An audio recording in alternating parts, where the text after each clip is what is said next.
So straight onto it then. We're talking about Martian Manhunter, and we're going to start off with the history of the character. Now, Martian Manhunter was a character. He first appeared in Detective Comics 225, created by Joseph Samakson and Joe Serta. He basically was Martian Manhunter, known as was called John Jones on his planet, and therefore his secret identity on the planet was a detective, John Jones, who became the kind of gritty, hard-boiled police officer. Now, the origin of the character is he's from the planet Mars, the last surviving member of his race. Something we see a lot of in the DC universe, and he was the product of a Martian Holocaust. His wife, daughter, and in fact the whole Martian race are killed, and he's left alone to wander through Mars for some time, just amongst the death that he sees all around him of his people. Obviously a fairly tragic story. Seeing all this nearly drives him mad, until one day he is brought to Earth in an accident caused by scientist Saul Adel. Saul Adel basically creates some kind of interdimensional doorway which retrieves John Jones from the past, and from Mars. And this is how Mars actually supposedly had a civilization that we don't know about, because for millions and millions of years this civilization has obviously been killed off by this Holocaust, and therefore there's no trace of civilization left.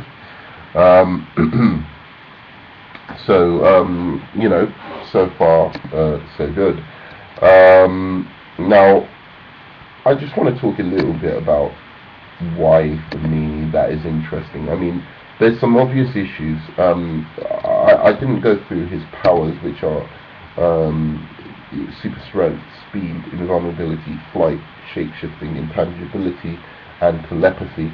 And the fact that also I didn't go through that he's been a member of the Justice League mainly ever since his inception.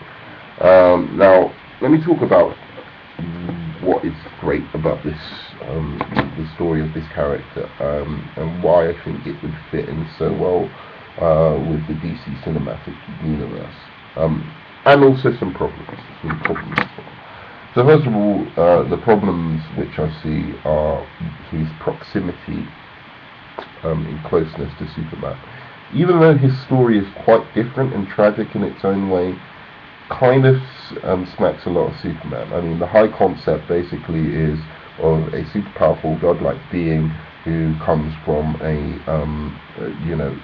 destroyed a planet, basically. And he is the last surviving member of his species. So on a very basic level, that's a lot like Superman. However, there are things that can be done about that, which I will talk about when I start doing my video on my particular treatment of either an Earth 1 Martian Manhunter comic, or in fact a film version of the Martian Manhunter. Okay, so that's the real issue with why the Martian Manhunter has never really been kind of like taken seriously in and of himself. It's just this, it's so close to Superman, it's like it's almost Superman. But what is different about Martian Manhunter? What I think is absolutely interesting for me and fascinating is that one, the tragedy of his story. I mean, there's a lot of great imagery there. First of all, his planet wasn't killed destroyed by like the core exploding or something along those lines, like in Superman. His planet was destroyed by a violent act of genocide, or his species was destroyed by a violent act of genocide. And he's the sole survivor of this genocide. Now, this genocide happens in two ways, according to the comics. One, it's some telepathic disease, because the Martians are telepaths. As soon as they use their telepathic abilities, they die. And he was the only one who had the discipline and control to be able to actually, not use his telepathic powers. As soon as they use their telepathic powers, they set alight. And are set ablaze, and this was done by his brother. This disease or virus was created by his brother Malefic, because he felt as if he were, ostracized from the Martians, because he didn't have telepathic abilities himself. So he also becomes the main arch nemesis of John Jones, his own twin brother. Now, there's also another version of this story. I think this origin began in the Justice League cartoon, and the Justice League cartoon is responsible for doing a lot of great things for the DC comics universe, which for some reason they've decided to completely ignore. It sorted out so many of the characters that needed sorting out, like the Flash and Martian Manhunter, and and it fully fleshed them out into some like really interesting characters. So so we've got their version of the events, in fact, is that the White Martians, intergalactic kind of, I would say, they go around from planet to planet, wiping out the race or the species on that planet, and stealing the resources of that planet because of the low amount of resources that they have on theirs. Now, this is a story that I find really interesting, because there's this obvious kind of thing of like, a powerful empire invading a planet and doing a wholesale genocide of the whole race. And again, Martian Manhunter manages to escape this, and is, in fact, is the alien discovered in New Mexico, the supposed crash landing. They play with that idea that in fact that was the Martian Manhunter who was discovered in the oft-told legend about an alien craft crashing into New Mexico. So anyway, so we've got those two origin stories out of the way. Now, again, as I said, that is a really, first of all, a different story from Superman. Secondly, we have the actual character himself.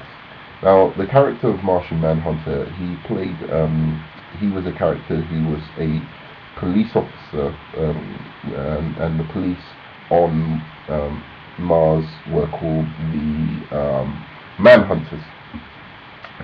Hence him being called Martian Manhunter. So he was part of this kind of, elite police force. So on his planet, and he's gained a lot of kind of skills as a kind of detective through that, which help him with his secret identity as a detective on our planet, Earth, when he comes here. He then there's also then the obvious experience of him losing everyone to this genocide, whichever one you want to take, whether it be through this super virus killing off his planet, or whether it be from the genocide of this kind of other alien species who come and decimate the planet for its resources. Yeah, you you basically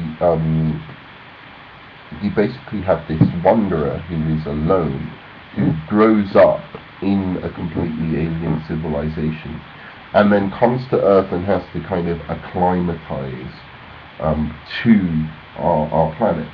Now, I'm always much more interested in these kind of characters because, Superman and Batman are relatable because they're from here and they grew up here, and Superman, in some sense, even though he's an alien, is very, very human, and that's part of the whole beauty of that story.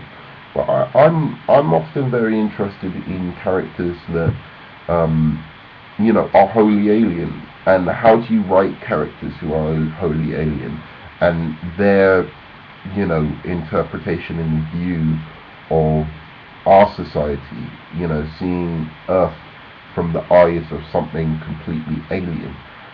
I've always thought that is a really interesting area to kind of explore.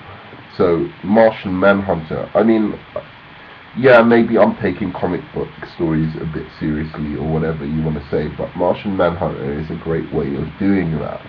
And especially when you then add this element of having these kind of godlike abilities far beyond normal mortal men, and you have an alien who somehow chooses for some reason to be heroic rather than evil. I think again you have a very interesting formula for a film. Now, in exploring why would a godlike being not just see us as ants and care nothing for us? So this is something I'm going to again address in when I talk about how I would work out a Martian Manhunter film and what the story of it would be. I love this idea of him being alone. I love the idea that he is truly an alien, unlike Superman. He doesn't look like us. He's brought up in a civilization that doesn't think like us. A civilization where they were all psychic, by the way. They were all telepathic. All of their emotions and feelings were completely open to one another. And what would that civilization be like? If you had a civilization where genuinely people were telepathic, what would be the evolution of such a civilization? That for me, again, is very, very fascinating to explore in and of itself. If not in a film, which is maybe a huge gamble, but definitely in a comic. One-off Earth One story. So this is, a video, as I said, this is just explaining why I think this character is so interesting for me, and just what could be done with that character. I'm going to go on to, I talked a little bit about, before, about how I'm kind of a purist when it comes to comics. I don't like the idea of comic writers coming in thinking they're a lot smarter than the people who created these characters, because these characters obviously have resonance for some reason. As unpopular as Martian Manhunter might be, you think, actually for him to have survived so long and been a staple member of the Justice League means that there is something appealing about him. There is something that people keep coming back to and keep liking, and he's still being written into comics these days, albeit into teen comics. There's a lot of people who are like, why isn't he in the Injustice Gods Among Us game? A lot of people have been talking about that. It just shows that the character somehow, especially in the cartoon of the Injustice, League really just resonated with a lot of people. It was, you know, he was one of the characters that people did genuinely like, and you know, didn't know much about, and were like, oh, why is this character not like dealt with more? So yeah, I'm gonna now you know, go into my take on the character and what I would do.